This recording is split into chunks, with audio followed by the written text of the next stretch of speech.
സ്തോത്രം. ദൈവം നിങ്ങളെല്ലാവരെയും ധാരാളമായിട്ട് അനുഗ്രഹിക്കട്ടെ. കർത്താവ് പറയുന്നൊരു വാക്ക് ശ്രദ്ധിച്ച് നോക്കണേ. ഞാൻ വിശുദ്ധനാകയാൽ നിങ്ങളും വിശുദ്ധിയായിരിക്കും. മോശയെടുക്ക പറയുന്ന നീ നിൽക്കുന്ന സ്ഥലം വിശുദ്ധം. ആ കാലിൻ്റെ ചെരുപ്പഴിച്ച് മാറ്റും. അപ്പോൾ ദൈവം ആഗ്രഹിക്കുന്നത് ഇത്രയേ ഉള്ളൂ, നിന്നോട് സംസാരിക്കാൻ. സ്തോത്രം. ദൈവം ആഗ്രഹിക്കുന്നത് നിൻ്റെ ചിന്തയുടെ ചെരുപ്പ്, നിൻ്റെ മൈൻഡ്, നിൻ്റെ സ്വഭാവം, അത് നീ അഴിച്ചു മാറ്റിയാൽ മാത്രമേ ദൈവത്തിനോ നിന്നോട് സംസാരിക്കാൻ പറ്റത്തുള്ളൂ. സ്തോത്രം. അതിൻ്റെ അർത്ഥം ദൈവത്തിന് വൻ കാര്യങ്ങൾ ചെയ്യാൻ നിന്നെക്കുറിച്ച് പദ്ധതിയുണ്ട്. സ്തോത്രം. മോശയെടുക്ക പറഞ്ഞ അതാണ്. അതല്ലാതെ മോശയെ കുറ്റപ്പെടുത്തി മോശ ഒരു കൊലക്കേസിലെ പ്രതിയാണ്, മിസ്രയീമിനെ അടിച്ചു കൊന്നവനാണ് എന്നൊന്നും മോശയുടെ മുഖത്ത് നോക്കി പറഞ്ഞില്ല. മോശയെ ആ മുൾപ്പടപ്പിൻ്റെ തീ കത്തും അത് കണ്ടു. ആ തീക്കകത്ത് നിൽക്കുന്ന ആ ദൈവ ശബ്ദത്തെക്കുറിച്ച് കേൾക്കാൻ ആ വരവിലാണ് യഹോവ മോശയെ ശ്രദ്ധിച്ച് നോക്കുന്ന. മോശയെ നീ നിൽക്കുന്ന സ്ഥലം വിശുദ്ധം. ഇത്രയേ ഉള്ളൂ. വലിയ കാര്യമൊന്നുമല്ല, നമുക്കത് ചെയ്തെടുക്കാനേ ഉള്ളൂ. നീ എവിടെയാണ് ദൈവസന്നിധിയിൽ നെടുമ്പാടെ വീണ് കരയുന്നത്, നീ എവിടെയാണ് പ്രാർത്ഥിക്കാൻ മുട്ടുമടക്കുന്നത്, അത് തന്നെയാണ് നിൻ്റെ വിശ്വസ്ത സ്ഥലം. അതിൻ്റെ അർത്ഥം എൻ്റെ ഹൃദയത്തിൽ കയ്പ്, പക, പിണക്കം ഒക്കെ വെച്ചിട്ട് എനിക്ക് ദൈവസന്നിധി നിൽക്കാൻ പറ്റില്ല. സ്തോത്രം. അതുകൊണ്ടാണ് മോശയെടുക്ക പറഞ്ഞ, മോശെ, മിസ്രയീമ്യർ നിനക്ക് നേരെ തിരിഞ്ഞ ഒരുപാട് വിഷയങ്ങൾ നിൻ്റെ ഹൃദയത്തിൽ കിടപ്പുണ്ട്, നിൻ്റെ മൈൻഡിൽ കിടപ്പുണ്ട്. സ്തോത്രം. അതും വെച്ചിട്ട് നീ ദൈവസന്നിധിയിൽ വന്നാൽ സംസാരിക്കാൻ പറ്റില്ല.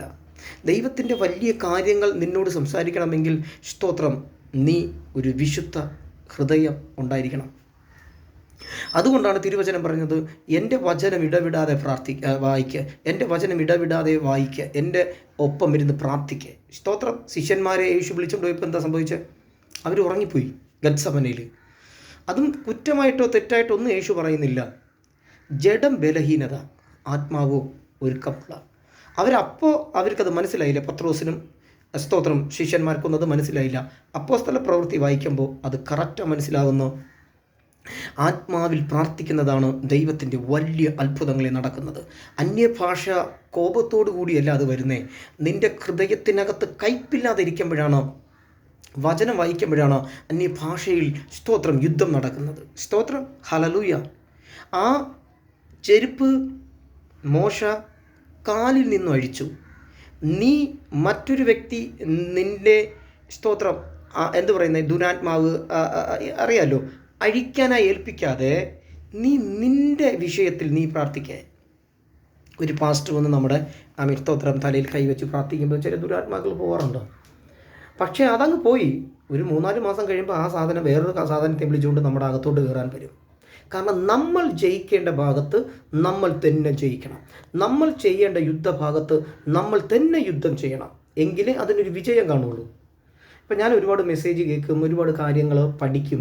പക്ഷേ പരിശുദ്ധാത്മാവ് ഈ നാളുകളിൽ എനിക്ക് പറഞ്ഞു തന്നത്, നിൻ്റെ നേരെ വരുന്ന ഏത് പ്രശ്നത്തിൻ്റെ അകത്തും മെസ്സേജ് കേൾക്കണ്ടെന്നല്ല, ബൈബിൾ വായിക്കേ, പ്രാർത്ഥിക്കേ, അതിൽ നിന്ന് കിട്ടുന്നത് എടുത്ത് ആത്മാവിൽ യുദ്ധം ചെയ്താൽ നീ ജയിക്കും.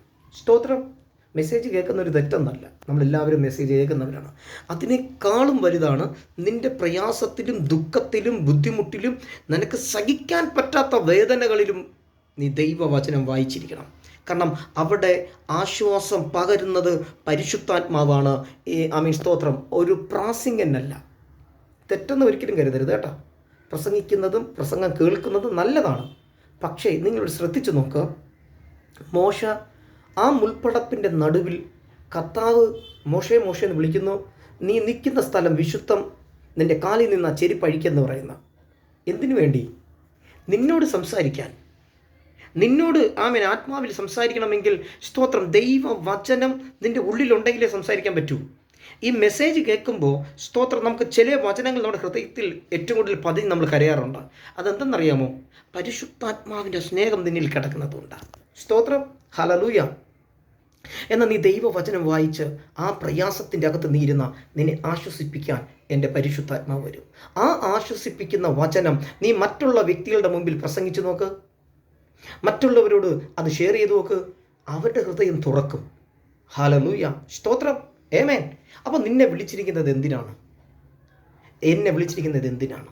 ഞാൻ വിശുദ്ധനാകയാൽ നിങ്ങളും വിശുദ്ധരാകുവിൻ. സ്തോത്രം. നീ നിൽക്കുന്ന സ്ഥലം വിശുദ്ധമാണ്. നീ എവിടെയാണ് നിൽക്കുന്നത്? നീ ഏത് വിഷയത്തിലാണ് നിൽക്കുന്നത്? അതാദ്യം മനസ്സിലാക്കുക. ദൈവം നിന്നോട് സംസാരിക്കാൻ ഈ നാളുകളിൽ ആഗ്രഹിക്കുകയാണ്. പരിശുദ്ധാത്മാവിൽ നിന്നോട് ഇടപെടാൻ ആഗ്രഹിക്കുകയാണ്. അന്നേരം നീ നിൻ്റെ ഹൃദയത്തെ എന്ത് ചെയ്യരുത്? കഠിനപ്പെടുത്തരുത്. ആ കാലിൽ നിന്നും ചെരുപ്പടിച്ച് മാറ്റാൻ പറയുമ്പോൾ അവിടെ മുൾപ്പടപ്പിൽ തീ കത്തിക്കൊണ്ടിരിക്കുകയാണ്. അപ്പോൾ അതിൻ്റെ എന്തോരം പവർ, എന്തോരം ചൂട്. പക്ഷെ ദൈവസന്നിധിയിൽ നീ വരുമ്പോൾ നിന്റെ നേരെ നിൽക്കുന്ന തീ പോലുള്ള വിഷയത്തെ മാറ്റാൻ സ്വർഗത്തിന് കഴിയും. ആമേൻ. സ്തോത്രം. സ്വർഗത്തിനത് കഴിയും. മനുഷ്യൻ അസാധ്യം, എൻ്റെ ദൈവത്താൽ സാധ്യമെന്നാണ് പറയുന്നത്. തീ പോലുള്ള വിഷയത്തിനകത്ത് അതേ മെത്തേഡിലല്ല ദൈവം നിന്നോട് ഇടപെടുന്നേ. തീയുടെ ശക്തിയെ കെടുത്തുന്നൊരു ദൈവമുണ്ട്. ആ മോശ ആ ചെരുപ്പഴിച്ച് മാറ്റിയപ്പോഴാണ് മോശയ്ക്ക് അടുത്ത ഒരഭിഷേകം. നിൻ്റെ കയ്യിലിരിക്കുന്നത് എന്താ? അത് വടി, അത് തറയിലിട്. അടുത്ത അഭിഷേകം. എപ്പോൾ ദൈവം മോശയെടുത്ത് സംസാരിച്ചുവോ അന്നേരം മോശ അത് അനുസരിച്ചപ്പോൾ അടുത്ത അഭിഷേകം മോശയുടെ കയ്യിലിരുന്ന വടി നിലത്തിട്ടു. നമുക്കിതറിയാം. പക്ഷെ ആ രണ്ടാമത് ആ വടിയെ എടുക്കുമ്പോൾ അത് മോശയുടെ വടിയല്ല, അത് ദൈവത്തിൻ്റെ വടിയാണ്. എന്നെ ഇതിൽ കൂടി കേൾക്കുന്ന നിങ്ങളോട് പരിശുദ്ധാത്മ പറഞ്ഞത് അതാണ്. ചില ഫറവോന്മാരുടെ മുമ്പിൽ നിന്നെ നിർത്തണമെങ്കിൽ നീ വിശുദ്ധയാകണം, വിശുദ്ധനാവണം. ഹല്ലേലൂയ. സ്തോത്രം. അതെങ്ങനെയാണ് പറ്റുന്നത്? ദിനംതോറും കർത്താവെ എന്നോട് സംസാരിക്കണേ എന്ന് പറഞ്ഞ് ആമേൻ ബൈബിളിൻ്റെ ഒരു വചനങ്ങളുമെങ്കിലും വായിച്ച് അത് ധ്യാനിക്കേ. അത് ധ്യാനിക്കുമ്പോഴാണ് ഹൃദയത്തിനകത്ത് പരിശുദ്ധാത്മാവ് ഇടപെടുന്നേ. Hallelujah, hallelujah. നിങ്ങൾ ശ്രദ്ധിച്ചു നോക്ക്. മോശയെ ഫറവോൻ്റെ മുമ്പിൽ നിർത്തുമ്പോൾ സകലതും മാറ്റിയിട്ടാണ് നിർത്തുന്നത്. അവൻ്റെ ശക്തി അവൻ്റെ മേൽ വ്യാപരിച്ചു.